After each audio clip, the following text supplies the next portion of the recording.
감사합니다. 우리 멋대로 마음대로 살지 않도록, 내 고집과 내 아집과 내 자존심대로 살지 않도록 하시라도 우리를 버려두지 아니하시고 끊임없이 당신의 말씀으로 채찍질하시니 주여, 아프지만 그 은혜 감사합니다. 아멘. 우리 마음대로 곁길로 가게 내버려두지 않으시니 감사합니다. 유기에 버려두지 않으심을 감사합니다. 주의 말씀이 우리를 사로잡아 하시라도 괴롭지만 그 말씀에 순종하고자 오늘 또 십자가를 우리가 지겠사오니 주여 인도하여 주시옵시고 하늘로부터 만나는 이 시간에도 내려 주시어서 하늘의 비밀한 보고를 열어 보여 주시옵소서. 아멘. 말씀 듣겠습니다. 주님께서 깨닫게 하시고 알게 하시고 보게 하시고 아멘. 믿어져서 아멘. 당신의 자녀들에게 부족함이 없도록 주님 이 시간 성령께서 인도하여 주시옵소서. 아멘. 주 예수님 이름으로 기도합니다. 아멘. 사무엘하 2장 보겠습니다. 지난 시간 사무엘하 시작했습니다. 오늘 사무엘하 2장 보겠습니다. 추워졌지만 은행잎이 유난히 유독 예쁜 가을인 것 같아요. 너무 샛노랗고 예쁘죠. 우리의 마음이 어두움에 가려져서 주님 주신 것을 못 누릴까봐 우리가 걱정했으면 좋겠습니다. 하나님께서는 끊임없이 당신을 찬송하기를 원합니다.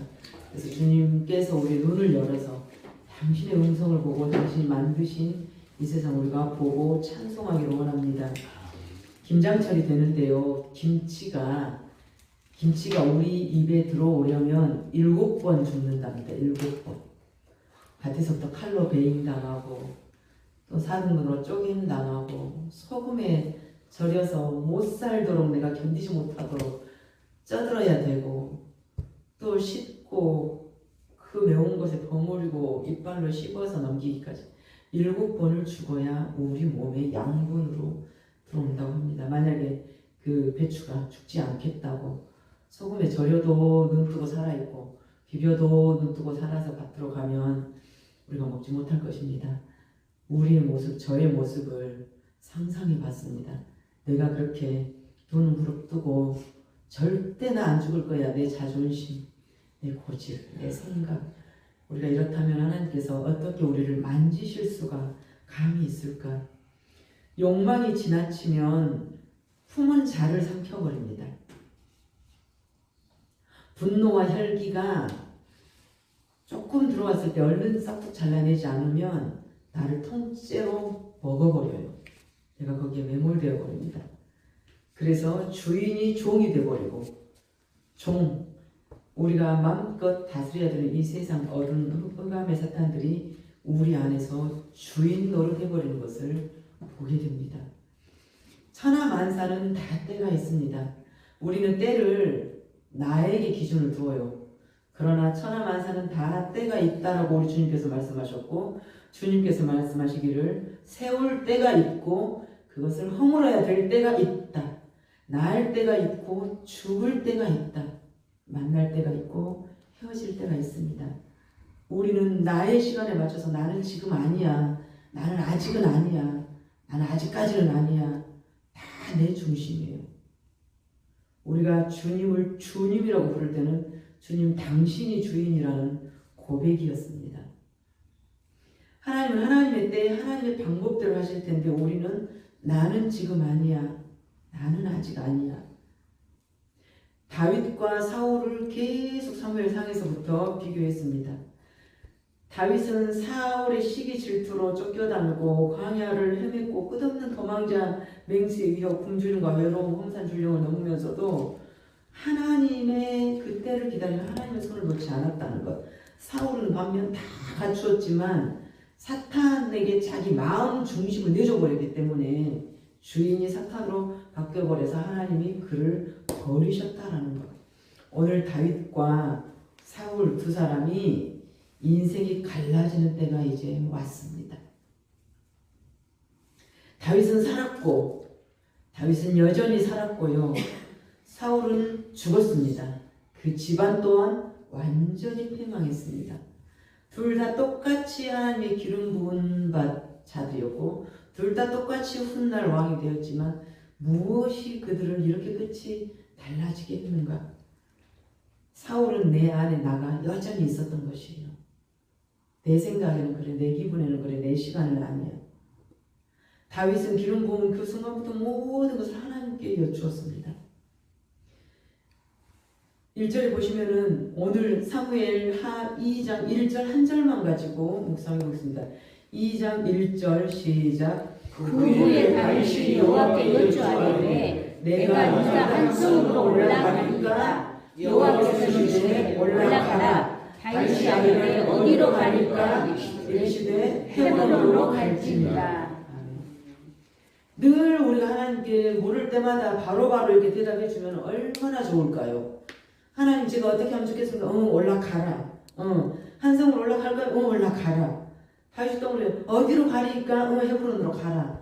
우리가 그날 아침에 하나님께 물으면은 이래라 저래라 하면 얼마나 좋겠습니까? 그러나 우리는 때로 옆 사람의 입을 통해서 성경 말씀을 통해서 이래라 저래라 하나님 해주심에도 내가 하나님을 이겨먹어요. 옆 사람이 신앙의 선배, 신앙의 어른, 신앙의 동지, 내 핏줄, 내 형제간, 내 집제들이 아무리 말을 해도 다 소용없어. 내가 하나님도 이겨 먹어버렸을 때 사울의 집안은 완전히 몰락해버리는 것을 볼 수가 있습니다. 다윗은요, 지난 사무엘상 내내 사울을 얼마든지 죽일 수 있었어요. 직접 자기 눈앞에서 똥 싸는 모습을 보고 뒤에서 칼로 잡아 죽일 수도 있었어요. 하나님이 다윗 손에 맡겨까지 주었어요. 그러나 다윗은 그를 죽이지 않았습니다. 왜요? 하나님의 기름 부음 받은 자이기 때문에 절대 함부로 하지 않았다는 것입니다. 다윗은 사울에게 한낱 짜잔한 미천한 사위밖에 안 돼요. 사위밖에 안 돼요. 얼마든지 무시해도 좋을 사람이에요. 사울 또한 마찬가지예요. 다윗 보기에 어쩌고저쩌고 하나님의 영이 이미 떠나버린 사람이에요. 그러나 그를 존중하는 것은 그 안에 하나님의 일하심을 보았다는 거예요. 우리 영적 눈이, 영의 눈이 아니고서는 알아들을 수도 없는 소리고, 영의 귀가 아니고서는 이 세상을 우리는 땅에 속한 사람으로 살기에는 너무 퍽퍽합니다. 항상 다윗은 항상 대화했어요. 늘 하나님과 소통했어요. 결국 사울은 하나님과의 소통이 다 끊어지고, 하나님과의 소통의 끈이 다 끊어지고, 결국은 누구까지 찾아갑니까? 신접한 여인 무당까지 찾아가게 돼요. 왜 찾아갑니까? 답답하니까. 우리 인생은 답답할 때가 반드시 옵니다. 나 혼자 다 소용없어 천상천하 유아독전, 나 혼자 나 벌어서 나 먹고 다 필요 없어 살 것 같지요. 그러나 답답한 때가 옵니다. 누군가의 도움이 필요할 때가 오고 누군가에게 반드시 물어봐야 될 때가 온다라는 거예요.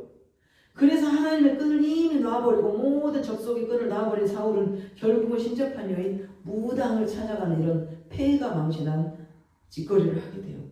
우리 인생을 살아가면서 누군가와 소통한다는 건 너무 중요한 것입니다. 너무 중요한 것. 일주일에 단 한 시간이라도 특별히 또 하나님과의 소통의 끈이 가장 중요하고, 두 번째는 하나님이 내게 뭐라고 하신지를 잘 못 알아듣겠어. 그러면 믿음의 지체들에게 나 어떻게 했으면 좋을까? 내가 하나님 뜻을 빨리 분별을 못 하겠어요. 눈을 들어 산을 보라. 나의 도움이 어디서 올고 나의 도움은 천지를 지으신 여호와께로서, 여호와가 주신 그 사람, 여호와가 정해주신 그곳, 그에게서 나의 도움이 온다는 거예요. 이 다윗은 하나님과 끈이 끊어져 버리니까, 다윗은 늘 하나님하고 소통을 하지만 사울은 하나님과 끈이 끊어져 버리니까 신접한 여인을 다 찾아가는 일을 한다는 거예요. 우리 너무나 누군가와 소통하는 건 중요한데요. 특별히 하나님과의 소통 끈을 놔버리면 안 됩니다. 이거는 생명선입니다. 생명선. 이거 놓치면 우리 삶이 아무것도 아니어버려요. 하나님을 붙드느냐 말았느냐에 따라서 우리 인생의 끝이 완전히 달라집니다. 당신은 하나님을 얼마나 의식합니까? 우리는 하나님을 얼마나 붙들고 사십니까? 다시 말하면 하나님을 얼마만큼 두려워하십니까? 하나님이 무섭다면 절대 내 마음대로 내 고집대로 할 수가 없는 것입니다. 할 수가 없는 거예요. 사람 사이 책임감이 중요한 것이 아니에요. 내가 하나님께 약속했던 그것, 내가 하나님께 받았던 그 세례받고 직분받았던 하나님께 부여받았던 그 사명, 이것이 경홀하고 우습고 아무것도 아닌데 사람 사이 약속이 뭐가 그리 중요합니까? 1절에 보니까 그 후에, 그 후는 1장에서 사울 왕이 죽었어요. 아들 요나단도 죽었어요. 그래서 다윗이 애도합니다. 애도 시를 불러요. 다윗 그는 혼자 결정하지 않았어요. 무엇을 놓고라도 어떻게 할 것인지를 늘 하나님께 물었어요. 하나님, 내가 마음이 이렇게 답답해요. 내 생각은 이래요. 하나님 생각도 그러세요. 나 진짜 잃어버리고 싶은데 하나님도 그것이 괜찮으세요? 내가 지금 화가 나서 엎어버리고 싶은데 그렇게 해도 하나님 되겠어요? 라고 물어야 된다는 거예요. 신앙 없는 사람들이 보기에는 왜 저렇게 살까 하지만은 우리 어디다가 말하고 사시렵니까? 하나님께 묻고 결정한 일은 그 책임이 하나님께 있어요. 내가 하나님께 분명히 기도했거나 하나님께 물었어요. 그리고 나름 하나님의 응답을 받았다고 했을 때는 그 책임은 하나님께서 지신다는 것입니다. 그러나 내가 결정하고 내가 홧김에 저지르고 내 자존심에 저지르고 이것은 하나님께서 손대지 않으신다는 것입니다. 여기에서 그 후에 지금 다윗이 여호와께 여쭙다 묻다, 이거는 우리가 여호와 하나님께 물을 때 기도할 때는 두 가지가 있어요. 첫 번째는 나름대로 깊이 생각하고 묵상하고 방향을 또 놓고 고민하고 갈등하고 내가 나 혼자 심사숙고하게 기도하는 이 물음이 있고, 두 번째는 아주 앞이 까마득하고 생각조차도 할 수 없고 깊은 수렁에 내가 빠져버렸을 때 아버지 나 죽었어요 하고 부르짖는 물음이 있는 것입니다. 너무나 절박할 때 부르짖는 이 물음이 있는 거예요. 오늘 다윗은 유다로 갈까요? 유다 한 성으로 내가 갈까요? 여호와 하나님께 물었어요. 가라, 올라가라 물으니까. 두 번째 또 구체적으로 또 물어요. 어디로 갈까요? 그러니까 어디로 가라고 하십니까? 헤브론으로 가라. 그럼 이 헤브론이 무엇인가가 오늘 키워드가 되겠죠. 자, 우리가 오늘 아침에 하나님, 제가 오늘 학교도 가야 되고 누구도 만나러 가야 되고 또 어떤 집사님도 봐야 되고, 근데 내 마음은 사실 거기는 보고 싶지 않고 여기는 가고 싶은데 어디로 갈까요? 하나님께서는 내가 가기 원하지 않는 그곳을 정해 주실 수도 있다는 거예요. 자, 그럼 그 헤브론이 어디냐? 헤브론이 어디냐? 헤브론은 아브라함이 처음 와서 샀던 땅 한 평 샀던 그 땅이에요. 다시 말하면 약속의 땅이에요. 아브라함이 처음 한 평 샀던 하나님의 약속이 있는 땅, 그 내가 맨몸으로 시작했던 내 믿음의 첫사랑 그곳, 아브라함이 처음 샀던 그 땅, 사울이 지금 마음대로 어지러워 놔버린 이 사울 왕국을 하나님은 다윗을 통해서 다시 이 나라 기초를 재건하실 겁니다. 그런데 어디서? 헤브론은 이스라엘의 거한 왕 다윗을 만드실 하나님은 만드실 터이지만 헤브론 같은 아주 작은 곳, 아브라함이 땅 한 평 샀고 아브라함도 거기에 묻혔고 이삭도 묻혔고 야곱도 묻혔던 그 처음 약속의 땅, 아브라함이 복의 근원이 내가 너에게 되겠다고 하나님께서 언약을 약속해 주셨던 그 땅, 다시 말하면 우리가 내가 처음 하나님을 믿었을 때 주셨던 감격, 내가 네 인생을 책임지고 내가 너를 인도할 것이다 주셨던 그 감동의 자리로 우리가 다시 가서 맨몸으로 다시 서야 된다는 거예요. 우리 절대 간과해서는 안 되는 것이 종교적 습성에 젖어버려서 나 예배 잘 드리고 뭐 봉사도 잘하고 이게 중요한 게 아니라 내가 그 첫사랑을 놓쳐버리는 건 아닌가. 정말 하나님 당신이 살아계심을 믿고 하나님의 자녀로 거듭나서 예수 그리스도 보혈로 거듭나서 살겠다고 했는데 이제 점점 사람이 보여. 옆에 사람이 보여. 그 사람은 하나님이 아니에요. 그 사람은 절대 완벽하지 않아요. 옆을 보면 넘어질 수밖에 없습니다. 하나님은 언제 내가 그 사람을 보고 오라고 그랬냐, 나를 믿으라고 했죠. 우리에게 그러신다는 말입니다. 대형교회, 여의도 수봉교회 조영기 목사님만 보고 갔더니 에이구 아주 어마어마한 거 발견해서 아닌 게 비요. 그것이 아니요. 하나님은 우리가 하나님 앞에 섰을 때 내가 언제 그 사람 믿고 오라고 그랬냐, 말씀을 믿으라고 그랬지. 우리 이 첫 자리에 다시 서야 됩니다. 이 헤브론은 아브라함이 하나님께 약속받은 그 땅이에요. 그 땅으로 가라라는 거예요. 하나님께서 다윗을 기름 부어서 이스라엘 2대 왕으로, 멋진 왕으로 등극시키려면 바로 시키실 수도 있어요. 바로 이스라엘 왕으로 만드실 수도 있는데 아주 작은 속으로, 하나님께서 쓰시는 사람은요 아주 작은 속으로 순전한 집단을 쓰십니다.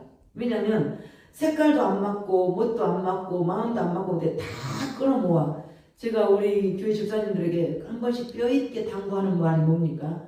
정말 아니면 발이 먼지도 털어버리세요. 하나님께서는 그것을 기뻐하지 않으십니다. 지금 오늘 말씀에서 우리에게 주시는 거예요. 이스라엘에 거하기 처음부터 10층짜리 교회를 딱 시작하면 얼마나 좋겠습니까? 다윗은 그럴 만한 사이즈가 돼요. 이스라엘 왕으로 충분히 예수님의 선조예요. 그럼에도 하나님께서 짠하고 다윗을 왕으로 만든 것이 아니라 그 작은 유다 지파, 저 한기둥 유다 지파의 왕으로 세우신단 말이에요. 이스라엘 왕으로 바로 세우지 않고. 그 유다 지파는 뭡니까? 색깔이 같은 서너 명밖에 없는 소그룹. 다시 말하면 5,000명, 10,000명 모이는 큰 교회도 좋지만 이제 겨우 수요 예배 10명 모여서 하는 그 작은 그곳을 통해서 하나님께서 역사하신다 그거예요. 결이 같고 믿음이 같고 종교가 아닌 숫자가 아닌 연말을 맞이하면서 매우 깊은 기도가 들어가고 매우 많은 갈등과 고민을 하게 되면서 내가 인위적으로 인본적으로 가지치긴 하지 않겠지만 하나님께서 붙이면 품고 가고 하나님께서 떨군 것은 거기에 우리가 매이면 앞으로 못 나간다라는 응답입니다. 앞으로 못 나가요. 넘어지면 함께 손잡아주고 일으켜주고 엎가진 기도 발라주고 품고 가고 가야 됩니다. 그러나 하나씩 통파하고 있으면 어쩔 수 없습니다. 왜요? 가야 돼요. 우리는 하나님의 역사는 가야 됩니다. 이것이 생명줄이라고 생각하면 죽으나 사나 울며 불며 따라 붙어야 됩니다. 그래서 시냇가에 심겨진 나무가 되어야 됩니다. 나만 봐주라고 통파하고 한없이 있어서 그 무리 공동체 전체가 못 가게 발목을 잡는 형상은 안 된다는 것입니다. 오늘 다윗을 쓰셨던 우리 하나님 여호와 하나님은 이 작은 유다 지파의 수장이 되게 하셔요. 처음부터 이스라엘 왕을 만드시지 않았습니다. 처음부터 대형 교회가 아니라 개척교회 2명, 3명, 10명 이렇게 하셨다고 말이에요. 그 순전한 결이 같은 작은 소그룹으로 이 집단으로부터 이 나라의 기초를 다시 재건하신다는 것입니다. 우리 그 첫사랑, 우리 그 첫 신앙으로 다시 돌아가십시다. 다시 돌아가야 돼요. 사람이 생일이 되면 여러 가지 생각을 하잖아요. 어머 벌써 내가 60년 살았네. 어머 내가 벌써 70년 살았네. 하나님 너무 감사합니다. 앞으로 살 날은 얼마 안 남았지만 남은 주신 날도 감사합니다. 이렇게 돌아보게 되잖아요. 생일감 성금을 1,000원이라도 다 먹으면서. 교회 생일을 맞이하니까 너무너무 생각이 많아져요. 그 많은 사람들은 왜 왔다 다시 갔을까? 다시 또 제가 물어요. 나에게만 말을 해줘. 혹시 나의 부족으로 갔으면은 내가 고쳐야 되니까 말을 해주시오. 그럴 수밖에 없는 것이. 그러나 우리 주님은 오늘 단호하게 말씀하세요. 작은 그룹, 소그룹, 정결한 그룹, 순전한 집단으로부터 다윗 왕국은 재건된다. 이 나라의 기초를 다시 세우시겠다는 것입니다. 다윗은 하나님께 기름 부음 받은 이후 줄곧 하나님께 묻는 인생을 살았어요. 하나님께서 허락해 주시기를 원했어요. 나는 정말 내 성질 같으면 이루고 싶지만 하나님께서 그러면 그렇게 하겠습니다. 하나님께서 그러면 모든 사람들이 반대하지만 모든 사람들이 지금 다윗이 그 아브넬 사람들을 구하려고 할 때 그 일라 사람들을 구해야 됩니까? 블레셋의 침공으로부터 그 일라 백성들을 구해야 되겠습니까? 하나님? 모든 사람들이 다 말려요. 반대요. 지금은 그럴 때가 아닙니다. 지금은 몸을 숨기고 몸을 낮추고 숨어 있어야 됩니다. 지금 당신 몸을 아껴야지 당신이 나설 때가 아닙니다. 지금은 그럴 때가 아닙니다. 그러나 그는 하나님께 물어요. 그 일라 사람들을 구할까요? 가서 구하거라. 그래요. 하나님의 때를 존중하고 블레셋 침공으로부터 그 일라 사람들을 구하는. 왜? 위험천만한 목숨 걸고 한 일이에요. 그러나 하나님이 하는 것입니다. 내가 자존심 상하고 쪽팔려 죽어 미칠 것 같지만 하나님이 하라면 하는 거예요. 하나님이 하라면. 안 해도 돼. 네 맘대로 해버려. 하나님 그렇게 대답하시면 그래도 됩니다. 저도 4년을 돌아보면서 수요 예배 한 번, 주일 예배 한 번, 단 10분도 지각한 적이 없어요. 그러면은 그 건강 어떻게 주셨냐 하나님이. 그 건강 주신 것이 너무 감사한 거예요. 4년 동안 예배 한 번도 빠지지 않게 해주신 거 너무 감사한 거예요. 마음이 불릴 듯 하지만 그래도 울며 불며라도 하나님 앞에 나아오는 것. 하나님은 이걸 보시는 거예요. 오늘도 내 마음대로 내 것대로 살지 않게 내버려 두고 또 여기다 갖다 앉혀놓으신 이것이 은혜라는 것입니다. 사람들은 반대하지만 다윗은 하나님께 다시 물어요. 올라가라. 그러고 하나님께서 보장해 주십니다. 블레셋 분이들을 네 손에 맡기겠다. 네 손으로 처단당하게 내가 하겠다. 기드온의 양털 시험을 보세요. 기드온이 양털로 하나님을 시험하잖아요. 하나님이 정말 살아계신지, 하나님이 정말 살아있다면요, 이 양털만 이슬이 젖고 땅은 꼬들꼬들 말라있게 해주세요. 하나님이 그래, 나 살아있어. 양털만 물이 줄줄줄줄 꼭 짜면 바퀴스로 받을 정도로, 그러고 땅은 말라있어요. 에이, 그래도 우연일지 몰라. 하나님 다시 한번 죄송해요. 저 다시 한 번만 하나님 시험할게요. 이번에는 양털은 안 젖고 땅이 축축하게 해주세요. 두 번째, 하나님 그래 아가. 양털은 꼬실꼬실하고 땅은 물이 흘러가게 강처럼 만드셔요. 자, 이러면 나를 믿겠니? 이러면 나를 믿겠니? 어떻게 해주면 믿으시겠습니까? 우리 힘으로는 절대로 안 되는 일이 우리 인생에 옵니다. 우리 힘으로, 내 힘으로 살 것 같지만 절대로 안 되는 상황이 와요. 하나님의 응답 받고 가는 길, 하나님의 응답을 무시하고 가는 길, 그 끝은 너무나 다르다는 것입니다. 우리 한시도 잊어버려서는 안 되는 것이 하나님이 여러분을 부르신 거예요. 여러분이 원해서 온 거 아니에요. 내가 기분 좋으면 가고 기분 나쁘면 안 가고가 아니고, 하나님께서 너 픽해가지고 앉혀놓으신 것이지, 하나님께서 나를 태중에서부터, 어머니 복 중에서부터 선택했지, 내가 하나님을 선택한 건 아니라는 것입니다. 이것이 예정론이에요. 하나님이 나를 부르셨고요, 하나님이 나에게 직분 주셨어요.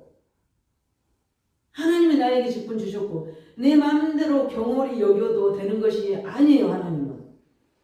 그러면은 목사만, 우리 수천하신 목사님 예를 들어서라면은 목사만, 장로만 자기 직분 다 못하면 벌 받습니까? 아니, 똑같아. 우리가 기름 부었다는 것은 성령의 인치심을 받았다는 의미예요. 온유가 무엇입니까? 온유는 하나님적인 것을 온유라고 합니다. 온유는 십자가를 온유라고 합니다. 십자가가 온유예요. 배추가 7번 베인 그 칼빵 맞은 것처럼, 죽어버린 것처럼. 모세가 온유했습니까? 모세 얼마나 한성깔했습니까? 자기 동족을 괴롭히니까 바로 그 자리에서 죽어가지고 모래밭에 묻어버려요.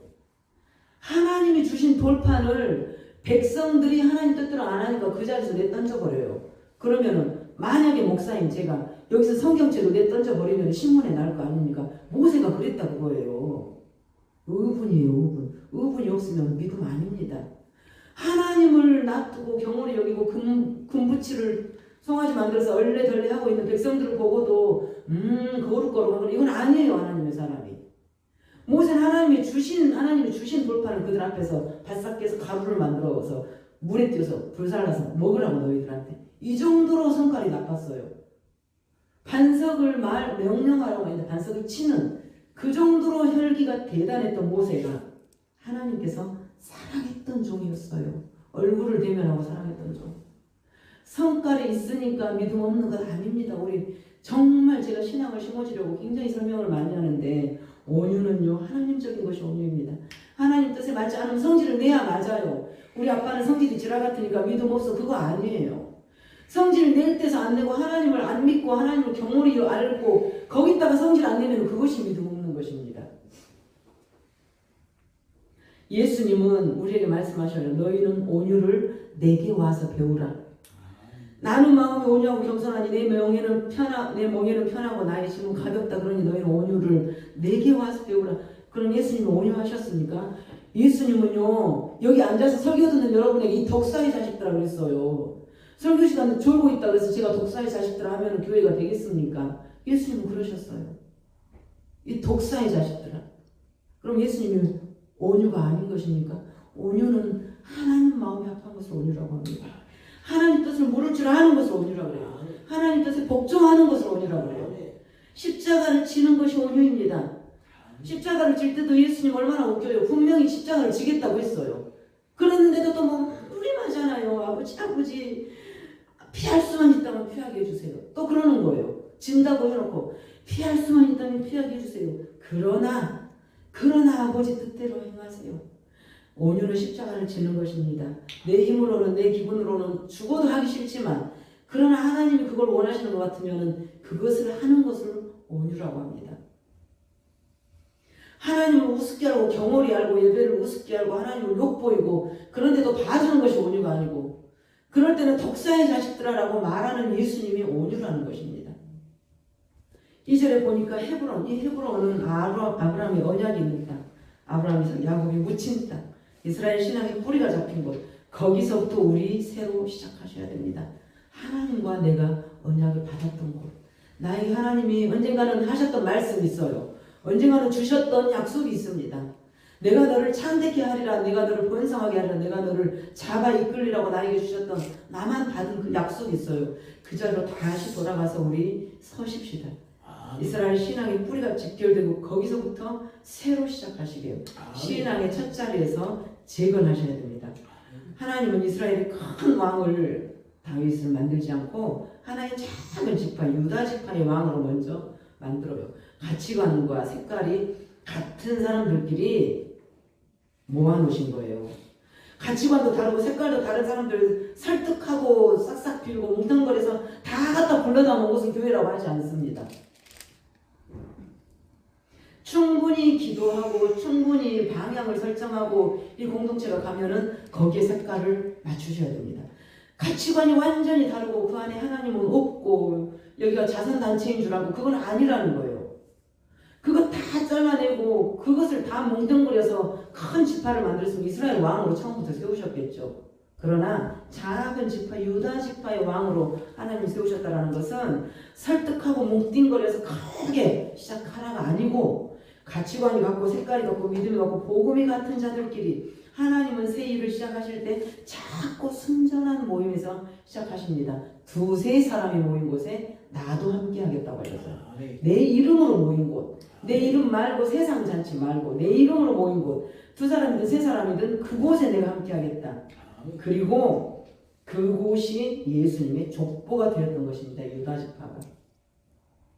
교회라고 다 차려놓고 처음부터 10층 건물 차려놓고 갖출 거 다 갖춰놓고 이렇게 시작한 교회가 복된 것이 아니라 같은 색깔, 같은 복음, 순전한 사람들 모임을 교회라고 합니다. 다윗은 2번이나 사울을 죽일 기회가 있었습니다. 왕의 자리가 왕좌가 목적이었다면 얼마든지 죽일 수 있었어요. 그러나 그는 사울하고 대적하지도 않았어요. 감히 대적하지도 않았어요. 믿음을 끝까지 지켰습니다. 믿음은 바라는 것들의 실상입니다. 우리 여기 50년 후에 여기 누가 있을까요? 좀 몰라. 우리 관이나 여기 있을지. 아마 50년 후에 이 자리에 저와 여러분 한 명도 없어요. 다 이미 먼지가 되었고 이미 흙이 되어 있어요. 그럼 뭐가 영원하냐? 우리 50년 후에 우리 이 사람들 하나도 여기 없을 건데 그러면 무엇이 영원하냐? 하나님의 메시지, 하나님의 말씀만 영원합니다. 하나님의 말씀만 영원합니다. 내가 원해서가 아니고 내 생각에 원해서 하는 것은 계속 사탄의 노름에 빠질 뿐이에요. 하나님의 머릿속에 우리 향한 컨셉이 있으실 거 아닙니까? 하나님께서 나를 지명하시고 만드시고 세상에 보내시고 당신의 자녀로 부르셨을 때는 나를 향한 계획이 있으실 거 아니에요? 창조주니까. 어떻게 쓰고 어떻게 만들어야겠다는 그 계획을 묻는 것이 우리 인생이에요. 나 이렇게 하려니까 절대 나 건드리지 마. 나는 한 번 아니면 아니야. 나는 한 번 기면 기야. 그런 사람 하나님도 어떻게 못해요. 하나님도 어떻게 못합니다. 우리는 하나님이 우리를 향한 계획을 어떻게 해가시는가를 기대하고 기도하고 기다리는 것을 하나님의 자녀라고 합니다. 그렇지 않으면 우리의 욕구와 욕망은 짐승하고 똑같습니다. 짐승하고 똑같아요. 어제 어떤 책을 읽으면서 너무너무 보배로운 문장이 있었어요. 그 차인표시의 인어사냥이라는 곳에서 굉장히 신앙적인 색깔을 밑에다 베이스에 깔고 그 소설을 썼더만요. 거기에 나온 말이 말하지 않고 듣기만 했다. 이 하나님과 자기와의 관계를 그 소설 속에 모티브 삼아서 한 것 같아요. 말하지 않고 듣기만 했다. 판단하지 않고 따르기만 했다. 말하지 않고 듣기만 했다. 내가 저 사람 어째 내가 저 사람 어째 판단하지 않고 따르기만 했다. 그렇게 얼마를 갔더니 거짓말처럼 안개가 걷혔다. 너무 보배로워. 말하지 않고 듣기만 했다. 판단하고 정죄하지 않고 따르기만 했더니 그렇게 얼마를 갔더니 거짓말처럼 안개가 걷히고 내 눈이 개안되어서 새로운 세상을 볼 수 있었다. 너무너무 보배로운 글귀였다라고 기억에 남습니다. 우리 신앙의 첫 차례 헤브론 헤브론에서 다시 시작하는 우리가 되기를 간절히 소망합니다. 이 시간 반주에 맞춰서 잠시 기도하고 예배 마치겠습니다. 주여 한번 부르시고 기도하겠습니다. 주여